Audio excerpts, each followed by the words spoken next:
And it is now my great honor to introduce the President-elect of the United States of America, Joe Biden.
My fellow Americans,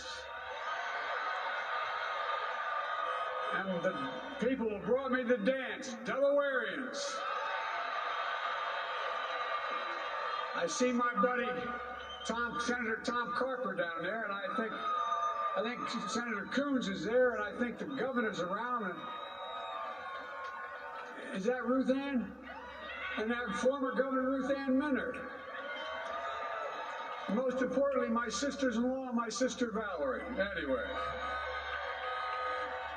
folks, the people of this nation have spoken. They've delivered us a clear victory, a convincing victory, a victory for we the people. We've won with the most votes ever cast on a presidential ticket in the history of the nation. 74 million.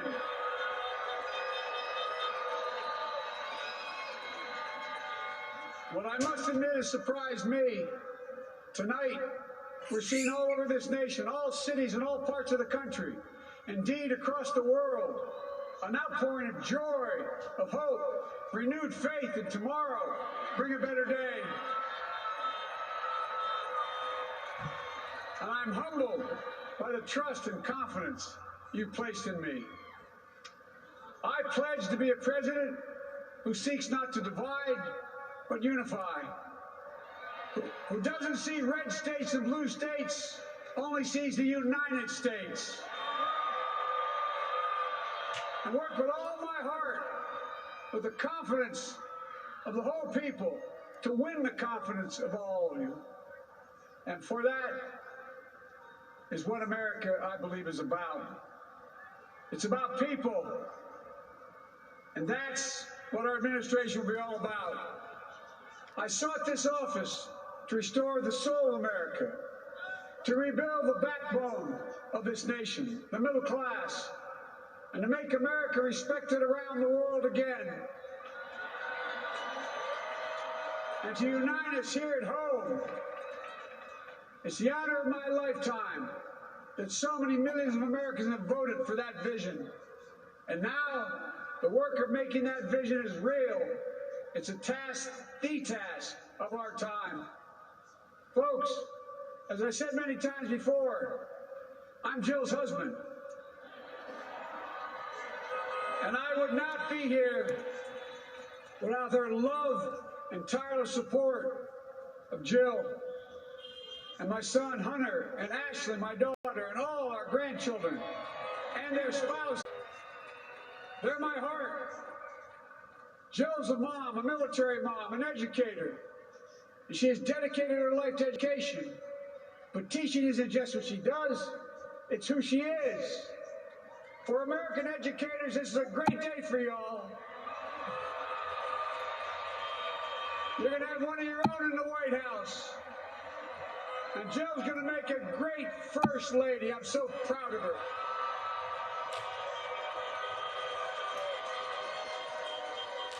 And I'll have the honor of serving with the fantastic Vice President you just heard from, Kamala Harris. who makes history as the first woman, first black woman, the first woman from South Asian descent, the first daughter of an immigrant ever elected in this country. Don't tell me it's not possible in the United States. It's long overdue. And we're reminded tonight of those who fought so hard for so many years to make this happen. But once again, America's bent the arc of the moral universe more toward justice. Kamala, Doug, like it or not, your family, you become an honorary Biden, there's no way out. All those of you who volunteered and worked the polls in the middle of this pandemic, local elected officials, you deserve a special thanks from the entire nation. And to my campaign team and all the volunteers, and all who gave so much of themselves to make this moment possible, I owe you. I owe you. I owe you everything. And all those who supported us, I'm proud of the campaign we built and ran. I'm proud of the coalition we put together, the broadest and most diverse coalition in history.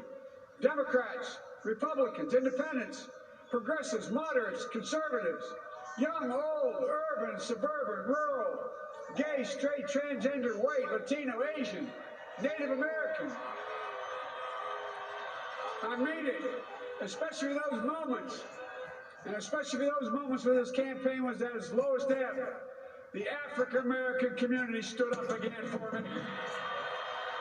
You've always had my back, and I'll have yours. I said at the outset, I wanted to represent this campaign to represent and look like America. We've done that. Now that's what I want the administration to look like and act like. For all those of you who voted for President Trump, I understand the disappointment tonight. I've lost a couple times myself. But now, let's give each other a chance. It's time to put away the harsh rhetoric, lower the temperature, see each other again, listen to each other again. And to make progress, we have to stop treating our opponents as our enemies. They are not our enemies. They are Americans. They're Americans.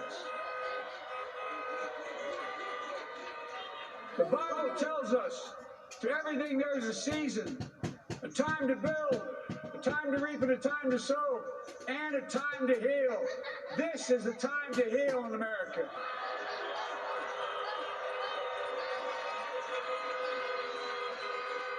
Now this campaign is over. What is the will of the people? What is our mandate? I believe it's this. Americans have called upon us to marshal the forces of decency, the forces of fairness, to marshal the forces of science, and the forces of hope, and the great battles of our time.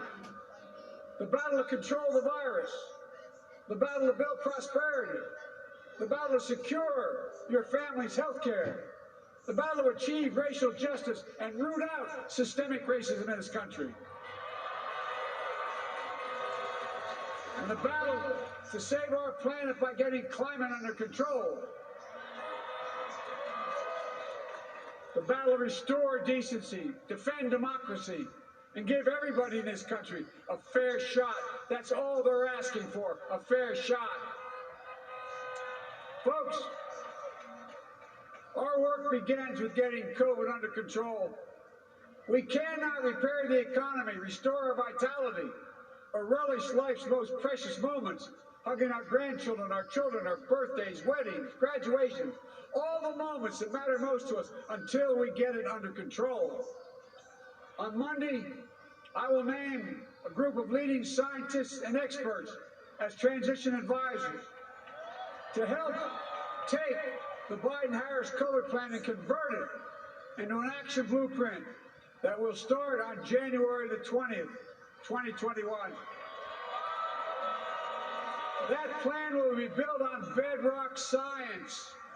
It will be constructed out of compassion, empathy, and concern. I will spare no effort, none, or any commitment to turn around this pandemic. Folks, I'm a proud Democrat, but I will govern as an American president. I'll work as hard for those who didn't vote for me as those who did. Let this grim era of demonization in America begin to end here and now.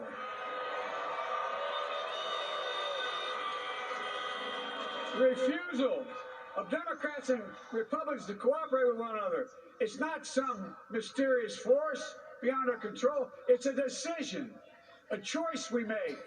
And if we can decide not to cooperate, then we can decide to cooperate. And I believe that this is part of the mandate given to us from the American people. They want us to cooperate in their interest. And that's the choice I'll make.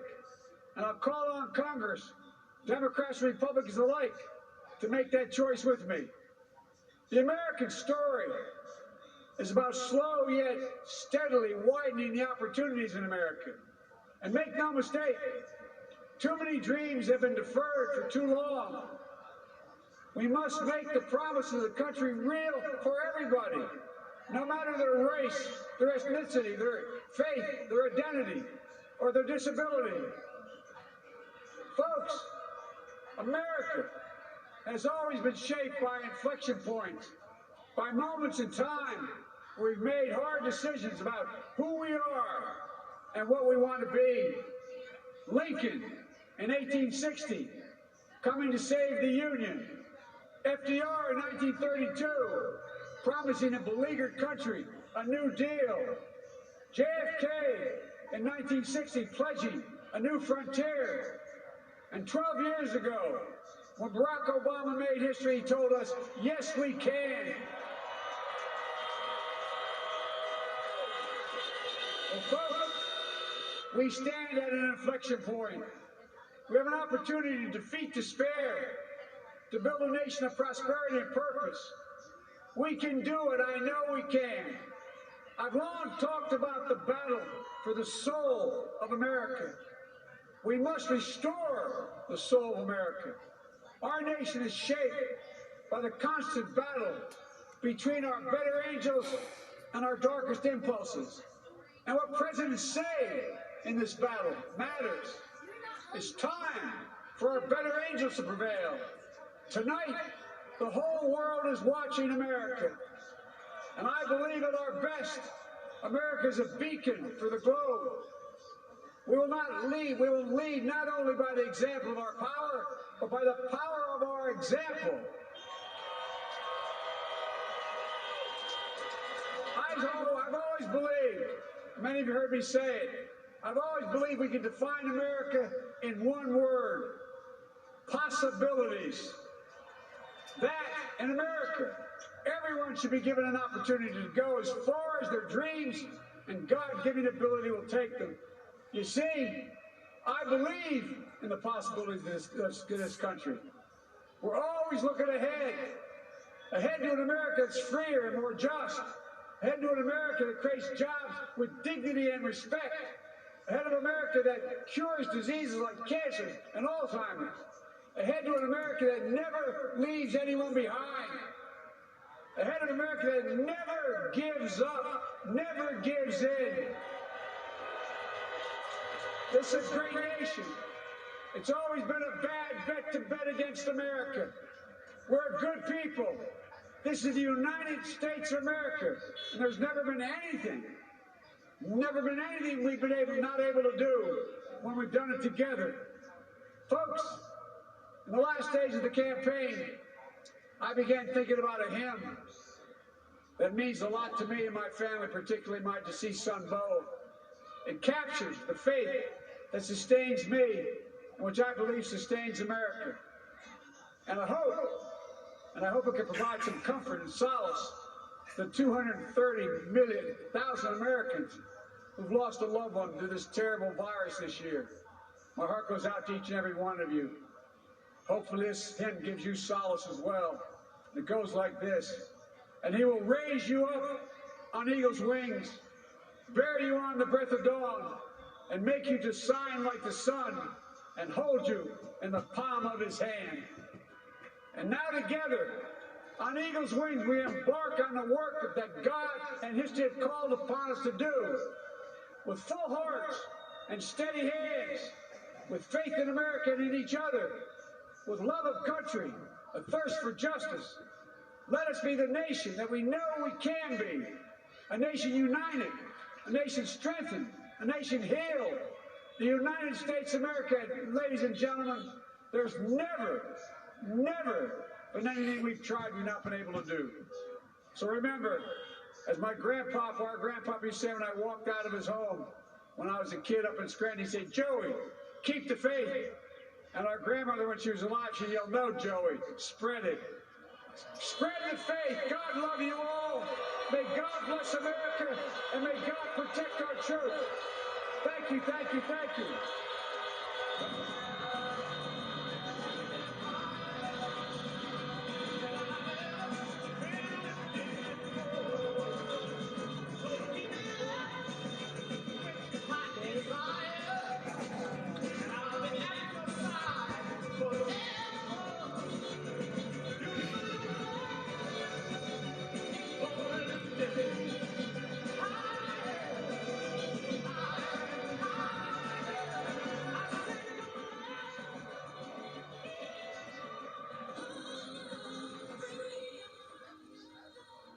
All right, a jubilant Joe Biden and Dr. Jill Biden, his wife, who will be the First Lady of the United States of America. He talked about the fact that she was an educator. Obviously, a very confident and happy Joe Biden tonight. He said the people have spoken, and it is a clear victory, and that he acquired the most votes ever for a presidential candidate at 74 million. And now we see the Biden family and grandchildren joining him on the stage here, Brad. We should point out those screens in the background. Those are Biden supporters, Biden-Harris supporters from around the country, Zoom calling in, which I'm sure we all know. They don't have to deal with the mute button. They're not saying anything, but they're just cheering on stage there as the president-elect brings in his family. A speech where he really, Martha, hit mostly on unity, saying, while I pledge to be a president who seeks not to divide, but unify, who doesn't see red states and blue states, only sees the United States. And Kamala Harris, wearing that white pantsuit, perhaps a hat tip to the suffragette movement of the early 20th century. We've seen that symbolism before at the State of the Union addresses, saying, while I may be the first woman in this office, I will not be the last, because every little girl watching tonight sees that this is a country of possibilities. There you see the president-elect and the vice president-elect getting ready for a fireworks show here in Wilmington. Yeah. You know, it's interesting how much stress, Brett, has been on words like empathy. When they walked out, the screens to the left and right of them said the people have chosen empathy. Kamala Harris talking about the fact that she says Joe Biden has a big heart and that he loves with abandon. Here he is greeting some of the Harris clan there on the stage. You know, obviously a very excited Kamala Harris and Joe Biden, but he talked about lowering the temperature in the country, and I thought it was interesting. You just touched on it, Brett. He said we're not red states, not blue states, United States of America. A clear echo of the words of President Obama when he gave that speech in Boston, a keynote address, and that launched his career. That is exactly the tone and the words that he used in terms of describing a unified America. Also, a lot of biblical references came from Joe Biden, who will be the second Catholic president of the United States. He quoted Ecclesiastes, talking about the time for every season, time to reap, to sow, and he said this is a time to heal. And there, a big hug from one of his grandchildren on this stage as a obviously overjoyed Joe Biden is soaking in this minute. this moment and his name up in lights in the sky, which we had also seen at another point in this whole process. Brett. Let's listen in to Wilmington, Delaware.